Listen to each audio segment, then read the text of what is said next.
Lakini kuna kitu kafanya Oura, nilikuwa sina uhakika ndio maana nikaulizia hapa. Hiyo pasi ambayo ameipiga kwenye njia ya Clatous. Hakuutuliza kabisa ule mpira. Yaani mpira umefika tu hapo kapiga moja kwa moja kwenye njia ya Clatous. Sasa Oura kama mchezaji ana sifa nyingi za kuwa mchezaji hatari wa pembeni. Ana speed, ana skills, anaweza kukokota. Baada ile mechi ya Namungo na Simba, Jacob Masayo alisema kuna madribblers wengi kwenye ligi yetu lakini hajawahi kukutana na dribbler kama Anicet Oura, sio? Sasa kwa mchezaji mwenye sifa zote hizo, skillful, unaweza kudribble kirahisi, inaweza ikamfanya mchezaji awe anajisahau kwenye kufanya matukio rahisi, aanze kutaka kudribble, kutaka kuonyesha skills zake.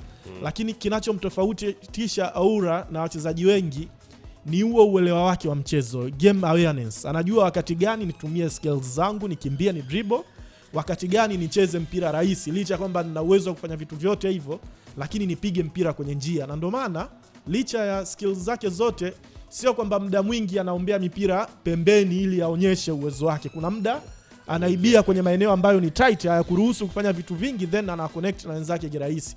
Sasa hapo amepiga hiyo key pass, lakini kuna assist ile pia ambayo ameitengeneza kwa Neo, na sio mara ya kwanza. Hata mechi ya mwisho ya ligi alifanya 1-2 nzuri sana na Eli Mpanzu, goli likapatikana.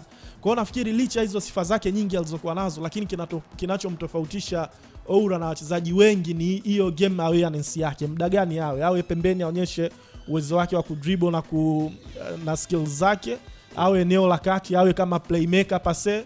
Kwa hiyo ana kitu kikubwa sana kwenye game yake. Nafikiri kwa quality alokuwa nayo, sijajua nini kimetokea, lakini sikutarajia kumuona huku. Nafikiri Simba wana bahati kubwa sana kuwa na aina hii ya mchezaji kwenye squad yao.